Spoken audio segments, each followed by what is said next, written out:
Hey, it's State of State. We got your Nittany Line update. It's a football discussion with Tom and Justin, so kick back and press play. With former Penn State and NFL defensive back Justin King, I'm Tom Hannafin. This is State of State. Please like, comment, subscribe, rate us, and turn on notifications. Follow us on social media at State of State Pod. Comment on our YouTube channel. And if you haven't done so already, you can become a member of our YouTube channel. For just 99 cents a month, you can get all upcoming episodes of State of State, plus our entire members-only playlist, ad-free, commercial-free. Hit the join button on our homepage or follow the link in the description of this podcast.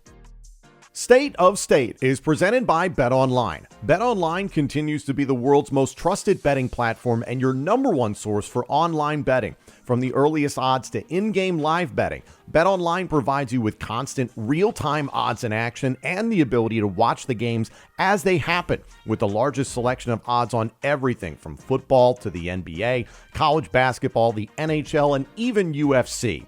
Head to betonline.ag today and don't forget to use our promo code BELIEVE, that's BLEAV, for your welcome bonus on your first deposit. State of State is presented by BetOnline. The game starts here.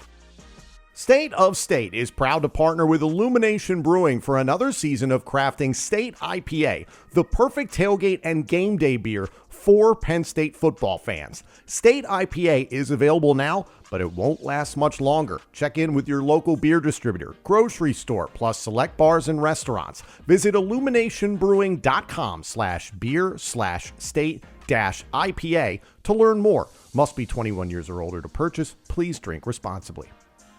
Also, State of State is a proud supporter of Blue White Outfitters. Blue White Outfitters was created as a retail shop meant to highlight the confidence, competitiveness, and fearlessness of the elite athletes found throughout the history of Penn State University. Check out their Lockdown U and Lawn Boys merchandise today. All sales from Blue White Outfitters directly benefit Penn State student athletes. Also, official State of State merchandise is available now. Support the show and grab State of State t-shirts, hoodies, hats, and more. Visit www.bluewhiteoutfitters.com today. A lot happening for the Penn State Nittany Lions in the last 24 hours. The unfortunate but extremely competitive loss to the Oregon Ducks in the Big Ten championship game and the inevitable college football playoff seeding that would follow it. As of this afternoon, we know what Penn State is going to be doing in the first round of the first ever 12-team college football playoff in 2024. On December 21st at noon Eastern on TNT, Penn State will host SMU. Now, for those of you watching us here on YouTube, I'm throwing up the bracket on your screen, as you can see right now. For those of you listening along, I'll give you the breakdown in terms of how the overall seedings and rankings went according to the committee. So the number one seed went to the Oregon Ducks, the Big Ten champions. The number two seed went to the SEC champions, the Georgia Bulldogs. The number three seed went to Boise State, the Mountain West Conference champions. And number four went to Arizona State, the Big 12 Conference champions. So those are your four teams: Oregon, Georgia, Boise State, and Arizona State that got first round buys. Then the rest of the field went as such. The ACC champion, Clemson, went in at number 12, the 12th seed. They will visit Austin, Texas to face the Longhorns, the number 5 seed. That is going to be intriguing. Jumping to the 8 versus 9 seed matchup, you have the 9 seed Tennessee Volunteers going to Columbus to face the Ohio State Buckeyes, the 8 seed.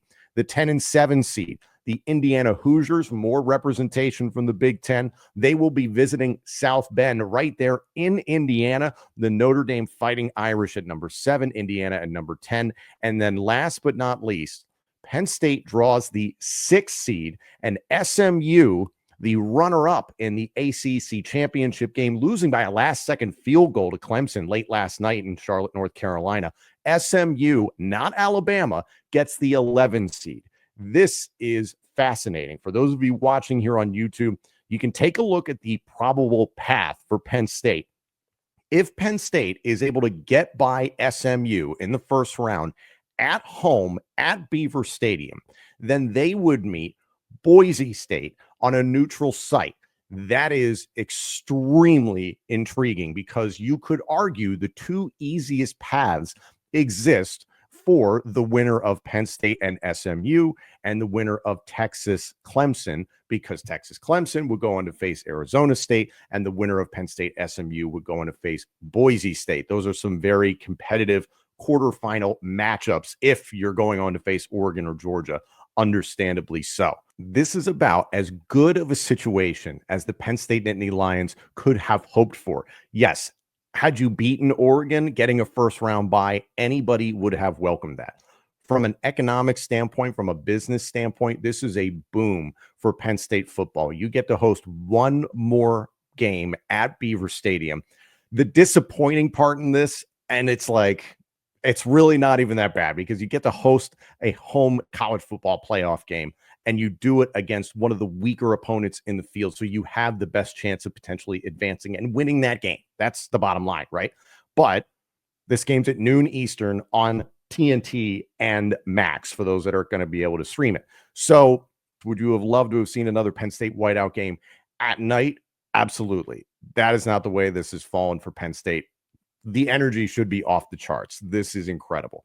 The possibility of maybe having played Alabama had the committee put the Crimson Tide into the college football playoff. I think that's kind of one of those things of what if Penn State had hosted Alabama, two blue blood programs, that would have been an incredible atmosphere and an incredibly competitive game. Naturally, you want to be able to face the best possible competition, but honestly, Penn State is set up for success with this entire situation. We are going to do a deep dive later on this week in regard to what SMU brings to the table. The Mustangs certainly gave Clemson everything they could handle in the ACC championship game last night and were able to come from behind. They can put up points. Clemson, one of the better defenses in the country, was dealing with some problems with them down the stretch last night. So we're going to get further into what this actual matchup looks like when Justin King and I break this down over the next few weeks. But you've got yourself an exciting circumstance. Saturday, December 21st, noon Eastern on TNT, Penn State hosting SMU. And again, that path is intriguing. It's not to say anything overly negative about Boise State. This is another team that came within striking distance of beating Oregon this year. Now, granted, that was much earlier on in the season, and you've seen how the Oregon Ducks have evolved as a team. So was that a less than developed Oregon Ducks team that Boise ultimately gave a run for its money? And the big question, if you were to get past SMU, is slowing down Ashton Genty and dealing with an outstanding rushing attack for Boise State. But you can't even get past that. You have to think about what's possible with SMU. When you think about the way the rest of the field played out, you're almost grateful that you lost the Big Ten title game, which is incredible to say. It's the oddest thing about the way that this committee is structured, putting together these rankings and these brackets, is that it almost set up Penn State for a slightly more favorable path. And that, did you want to run into Georgia? Did you want to run into Oregon perhaps again? This just feels like a great opportunity for the Penn State Nittany Lions. And again, building off the positivity coming out of last night, that Big Ten championship game.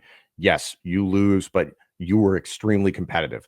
Things to clean up in terms of penalties, in terms of turnovers. You ran the ball extremely well once you committed to it. Can you solve some problems defensively? Can you solve some issues in terms of the wide receivers in the passing game between now and then? Not so sure about that, but you can certainly clean up some things on defense.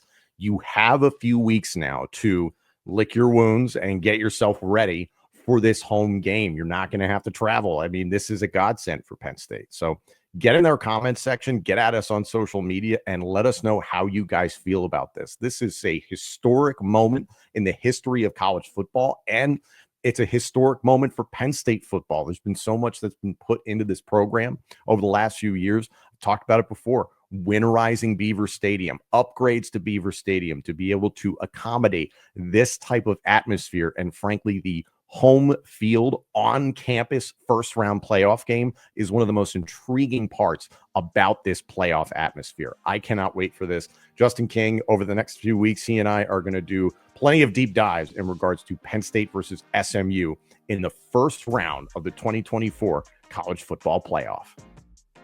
Thank you all so much for joining us. This episode and our entire library of shows is available now on YouTube, Apple Podcasts, Spotify, and wherever else you get your podcasts. Please like, comment, subscribe, rate us, and turn on notifications. Follow us on social media at State of State Pod. Comment on our YouTube channel. And if you haven't done so already, you can become a member of our YouTube channel. For just 99 cents a month, you can get all upcoming episodes of State of State, plus our entire members-only playlist, ad-free, commercial-free. Hit the join button on our homepage or follow the link in the description of this podcast. State of State is presented by Bet Online and by Blue White Outfitters.